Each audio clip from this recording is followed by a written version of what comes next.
Assalamualaikum warahmatullahi wabarakatuh. Halo anak-anak ibu semuanya, bagaimana kabarnya? Ibu harap semuanya sehat selalu di pandemi COVID-19 ini. Semoga kita semuanya selalu dalam lindungan Allah Subhanahu wa taala. Amin ya rabbal alamin. Baiklah, sebelum kita memulai materi pembelajaran hari ini, marilah kita bersama-sama melafazkan basmalah. Bismillahirrahmanirrahim. Nah, sebelumnya pada bab pertama kemarin kita sudah membahas materi tentang pelanggaran hak dan pengingkaran kewajiban. Nah, ada kaitannya dengan materi kita di bab 2 ini mengenai penegakan hukum dan keadilan. Yang kita bahas pertama adalah yang sesuai dengan slide pertama, yaitu apa sih itu hukum? Oke, baiklah, pada materi ini kita akan mengupas materi tentang perlindungan dan penegakan hukum yang ada di Indonesia. Nah, Ibu harap setelah kalian mempelajari materi ini, kalian dapat menerapkannya di kehidupan sehari-hari untuk menunjukkan sikap atau perilaku yang taat hukum. Oke, Ibu yakin kalian sudah sangat sering sekali mendengarkan atau membaca mengenai hukum. Apa sih itu hukum? Ya, hukum adalah sebuah aturan yang sangat mengikat, bersifat memaksa, yang memang menjadi batasan bagi kita menjalankan kehidupan.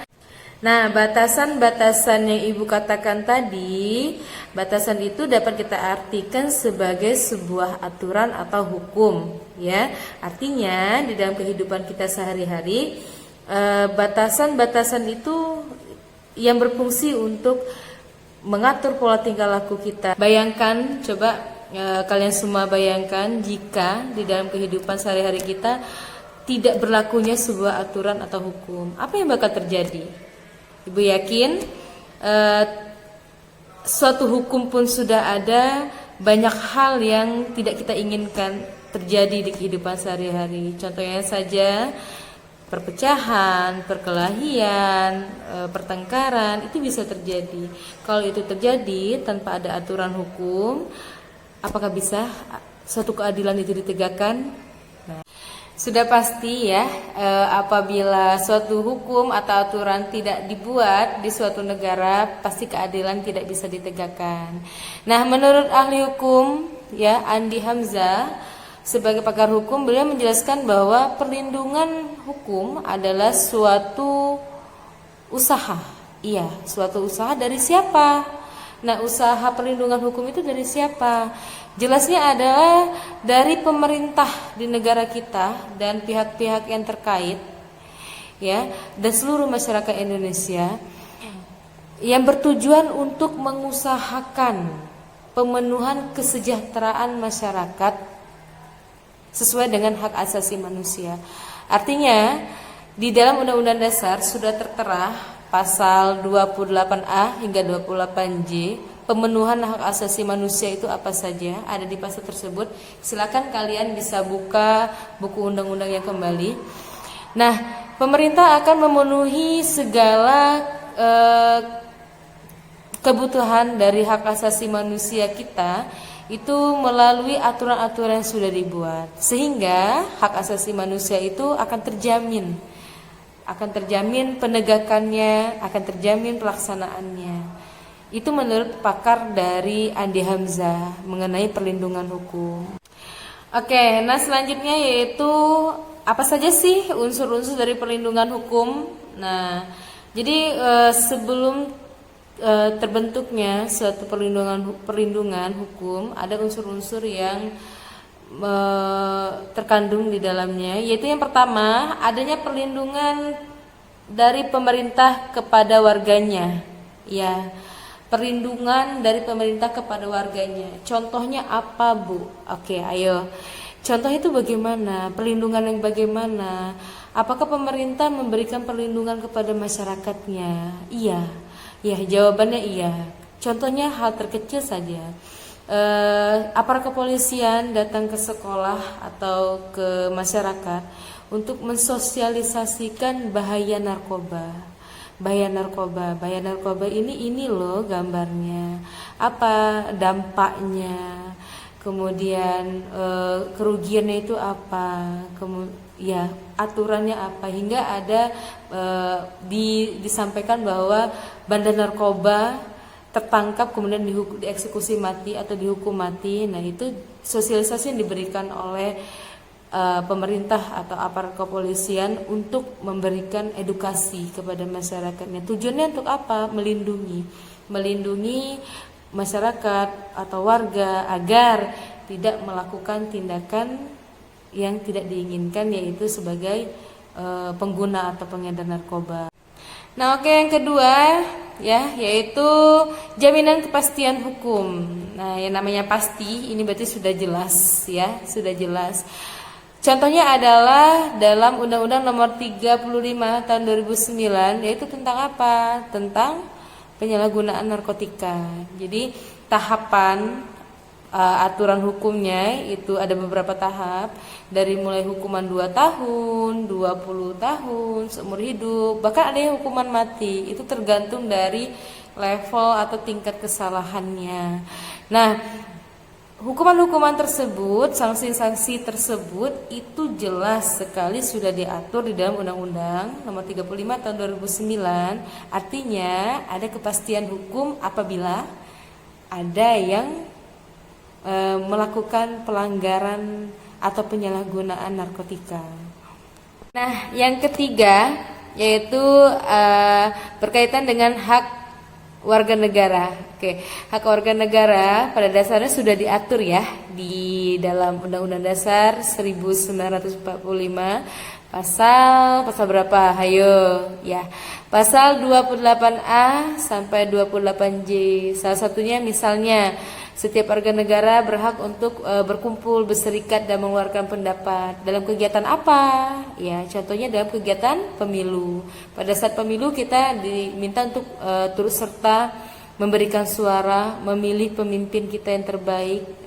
Itu tanpa paksaan, tanpa ketakutan, karena memang sudah dijamin perlindungan hukumnya sesuai dengan asas pemilu kita, luber dan jurdil. Nah, jadi hukum memastikan bahwa kita aman dan tidak akan terjadi sesuatu hal ke depannya. Dan yang keempat adalah adanya sanksi hukum bagi pihak yang melanggar. Itu sudah jelas, sudah sangat jelas bahwa siapa yang mentaati hukum, dia akan merasakan kedamaian, ketentraman. Tapi bagi yang melanggar, itu akan mendapatkan sanksi atau hukuman sesuai dengan aturan yang sudah dibuat. Nah, coba anak-anak sekalian perhatikan gambar di slide yang sudah Ibu tampilkan. Nah, di sini ada sebuah gambar timbangan. Coba bisa kalian lihat, apakah ini gambar timbangan yang bagaimana?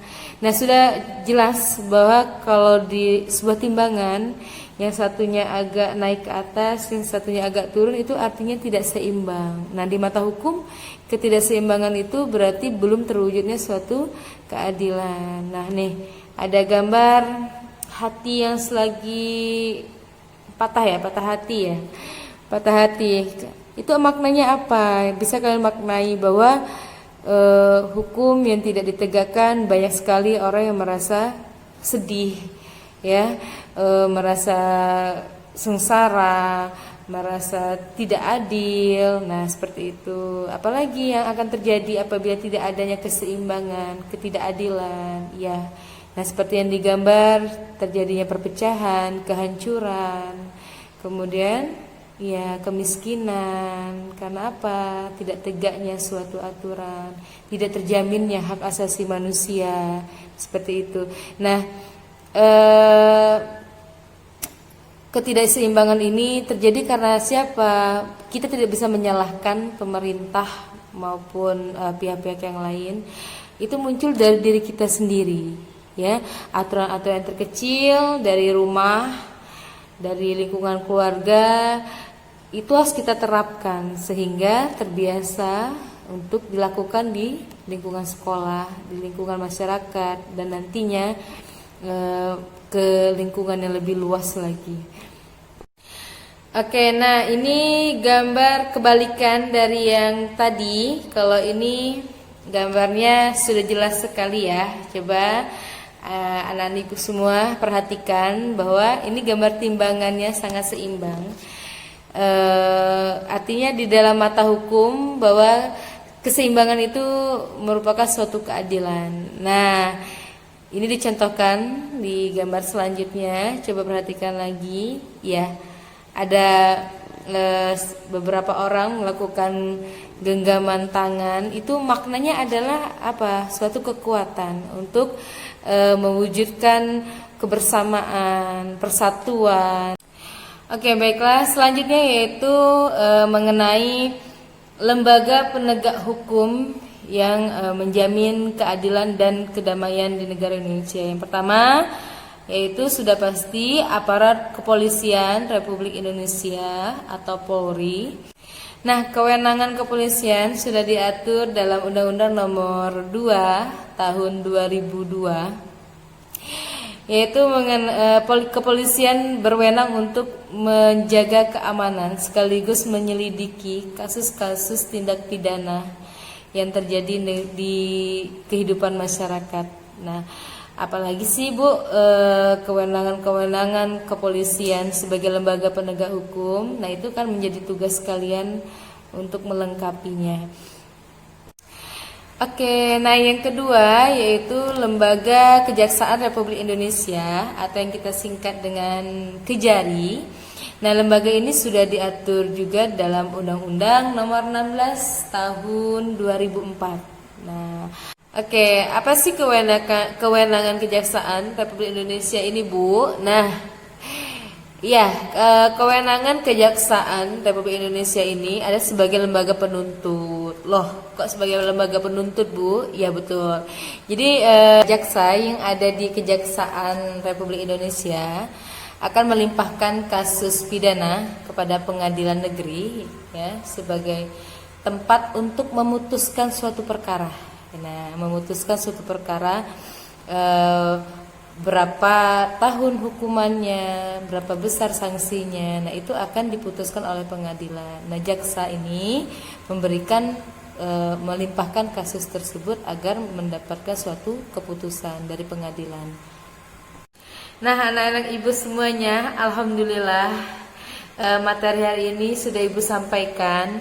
Semoga apa yang kita pelajari hari ini dapat kita terapkan di kehidupan sehari-hari. Jadilah warga negara yang taat hukum, karena hukum memberikan suatu manfaat yang sangat luar biasa.